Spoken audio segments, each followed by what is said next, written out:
Grab your pirate hats and a bag of marshmallows, folks, because on today's show we'll be dishing out our many opinions on the films we've seen over the past few weeks. We also have 2 in-depth reviews of Super 8 and X-Men First Class. There should be some good debates on today's episode of Ajazz Encrypted, so stay tuned. Hello everyone, I'm Alex Zarnowski. And I'm K-Sis. And we are here with a mini review of multiple movies, not just 1 or 2 individuals. Yeah, it's we're smack dab in the middle of the summer movie season now, and we're getting into some of the big name films coming up soon. But for right now, even before the summer movie season began, you saw Water for Elephants, right? And I would say that's a recommended. It's also it started off as a novel, became a movie. You can buy that on iBooks or wherever. So if you want to give that a read, I hear the book is a lot better than the movie. And he's not a vampire. Is he a vampire? No, nobody's a vampire. Nobody's a vampire in this movie. But the one cool thing is that they even took out a big. They merged 2 characters into one. So there's Christoph Waltz has merged 2 characters in one. So that's a little strange if you did read the book and are about to see the movie. You'd be like, where's this other dude? Well, he's not there. But all in all, I would say it starts off a little slow. It seems like they were getting used to each other on set. It was more of a rhythm issue in production rather than a story issue. But overall, really, once you got into the movie, you got sucked in and it took off. So it's a thumbs up from me. Cool. Next thing I know that kind of kicked off the summer movie season, we both saw. We went to see it together. I think a couple days after it came out, Thor, which came out, was the first weekend in May, which is usually always the start of the summer movie season. And this is the big, comic book adaptation starting with Marvel. It's the next Avenger. He's one of the Avengers. We got Iron Man, we had the Hulk, now we have Thor. Later on in the summer we'll have Captain America, but we're not here to talk about that. Anyway, what did you think of Thor? I think Thor tied in is one of those Avengers movies that is doing a really good job at tying in other scenes from other movies. Like at the end of Iron Man 2, you'll see a scene that is in Thor, and it's integrated in such a way that once you see it, you're like, ooh, that was in Iron Man 2. This is awesome. They're doing a really good job at that. And I think Joss Whedon is usually there to direct some of those scenes. Like if you are about to see Thor, stick around to the end. You'll see Joss Whedon's at the helm there, directing that end scene. So I think I give it a thumbs up. What would you say? Thor, it's not the worst Marvel movie by any means, God. But it's not the best. I still enjoyed probably all of the X-Men, well, not all of the X-Men movies. Definitely X2 better, definitely Iron Man better, Hulk better. So it wasn't bad. I couldn't get into it. I don't know if I don't like the material, I think, of Thor, just the aesthetic and what Thor is all about. I don't dig that. Maybe that's kind of why I didn't like it that much. Production value was great though. Like everything looked great. The choreography for fight scenes was great, especially the early fight scene when they're fighting the Frost Giants. Yeah, is really awesome. Really cool. So you give it a thumbs up or thumbs down? To me, it's kind of here. It's right there. It's kind of. I couldn't get into it. I just didn't dig Thor that much. I don't know. In contrast to some of the other movies we're about to talk about, I think it's a better movie. Something else we both saw, Hangover Part 2. Which is self-explanatory. It's grossing very well at the box office. I think it's 3rd for the summer so far, 2nd for the summer maybe. Not bad. So overall so far. Hangover 2. Hangover 2. 2 thumbs up. Go see it. It's a really good. It's not a sequel. It's a part 2. I mean, you could call it a sequel, but it's technically a sequel. But it's designed in 3 parts. Right. So it's a story that's unfolding slowly. So if you want to say sequel, you can, but I don't consider it a sequel. I think it's just another chapter in like a story. So I think it successfully entertained me. So I give it a double thumbs up. I'm not going to disagree with everything you just said, but probably 90% of it. 90% of it. Okay. I laughed, but I feel like it is a sequel because it's literally the same layout, just different jokes, but tons of references of jokes to jokes in the first one that aren't as funny hearing it a second time and kind of feel a little half-assed, I want to say, in some of the writing, especially for, I'm not going to spoil it, but something they do at the end of this one that was kind of a part of the first Okay. one. Do you know what I'm talking about? And they bring someone back from the first one. Okay, go ahead. That was just... It was like, I was like, kind of like... I was waiting for something. I was like, oh, really? Him? Like, oh, that's kind of stupid. But, So what would you give it? here, the first one... The first one's funny. I don't think it's the best comedy ever, but this one just kind of fell a little flat. So it's one of those from you and one of these from me. So what else is next? Okay, so I'll talk a little bit more in depth about X-Men First Class. Okay, First Class.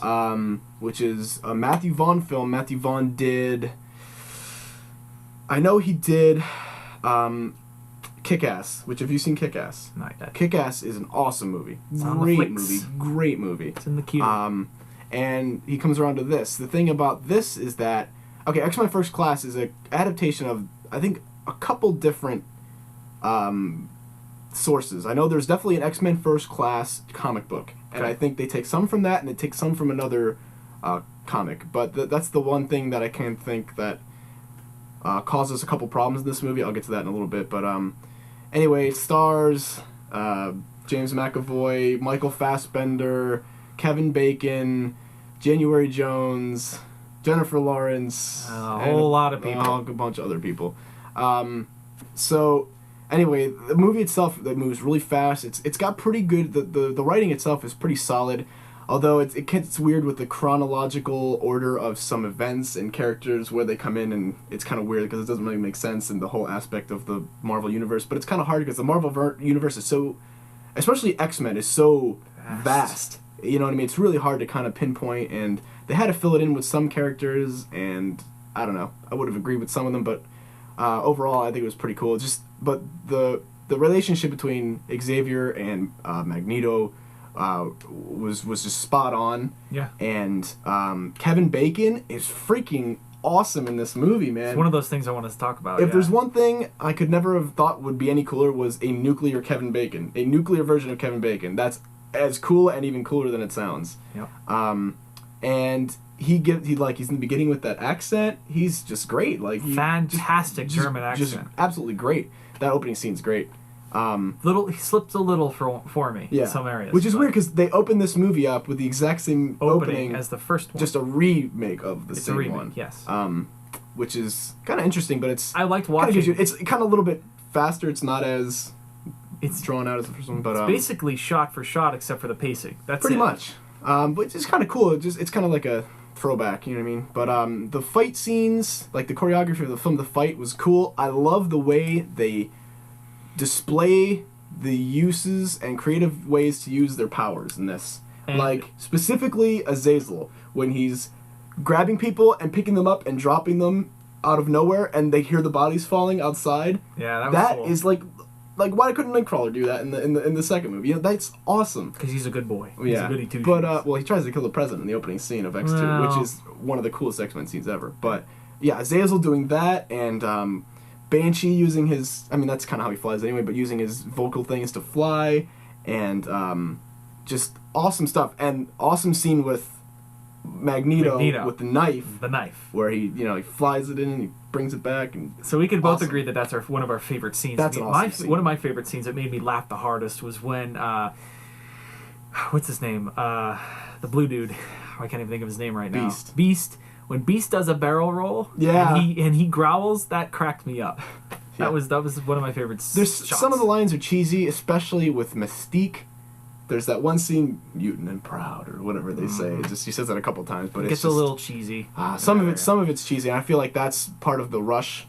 You know what I mean? I feel like that could have been dealt with, but like when you kind of I kind of ignored that all those little cheesy parts. How about the comebacks? How about the cameos? The cameos are great. I don't want to spoil them, but the cameos are great. I'm just gonna put that out there. Absolutely great.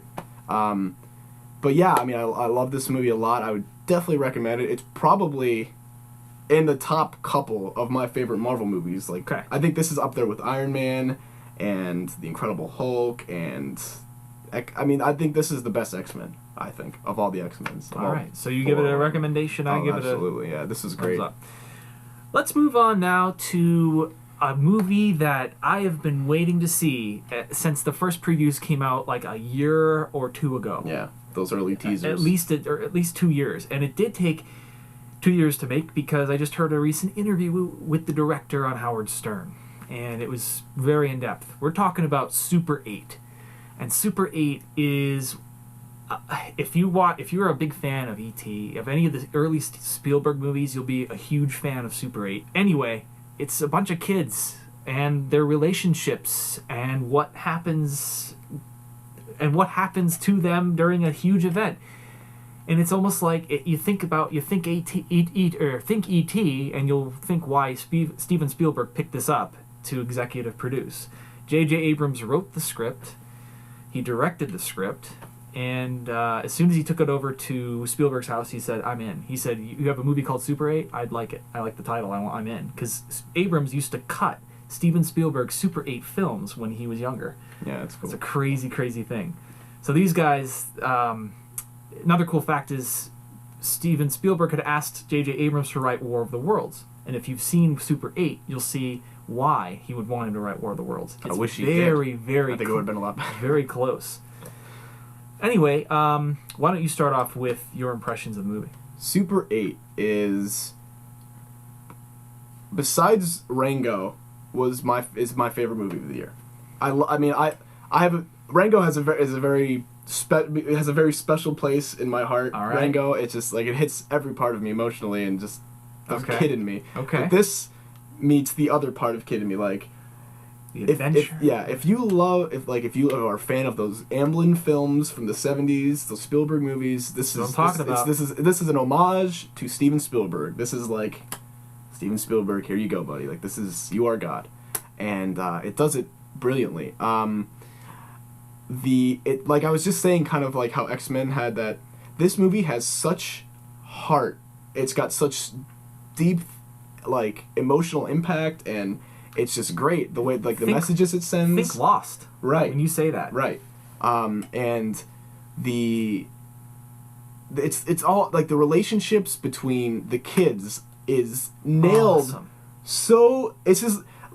I thought Goonies was always like a great, like the banter Dynamic. between kids, and this puts that to shame. This puts Goonies to shame as far as the kids' interactions. How about with their each other. And their? I mean, not only their interactions. The kids' acting is crazy. The acting across the board in this movie is absolutely amazing. Yeah. And they're all no-name actors. The kid who he cast as the main character, that was his first time really having any kind of role, and they were going over sides or whatever, and he didn't really know much about. The lead kid was absolutely he didn't know great. much And about the script.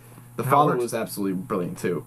And yeah, the kids, the way they interact with each other, and sneaking out and filming a movie, against like his father's will. And like, you know what? And everything. It's like, if you've ever made a movie with your friends, that's exactly this is pretty much how it feels. There's the one person who's always got to do this, and then there's always one kid like with the firecrackers. Yep. There's like it's the characteristics and uniqueness of each of the kids. They shine, and they relate to one another, because they're all they're making a movie, and they all have they're their calling each other names. Right, they all have their part to add. They all have their thing to add to the movie, and it makes it great.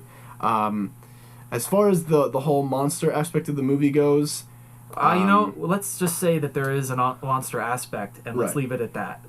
I would say there's the monster aspect. I think to me is the lesser importance of the movie than as the kid and his father, and what the whole message between him and what the whole fact. You could say he lost his mother. That's not really a spoiler. No. That's the opening scene of the movie. Yeah. Which I have to say, the opening shot of this movie, just that slow pan, was breathtaking. It was touching, and I have to say though, overall in general, the story, the first 2/3 of this movie is priceless. It's almost perfect. It's almost perfect filmmaking.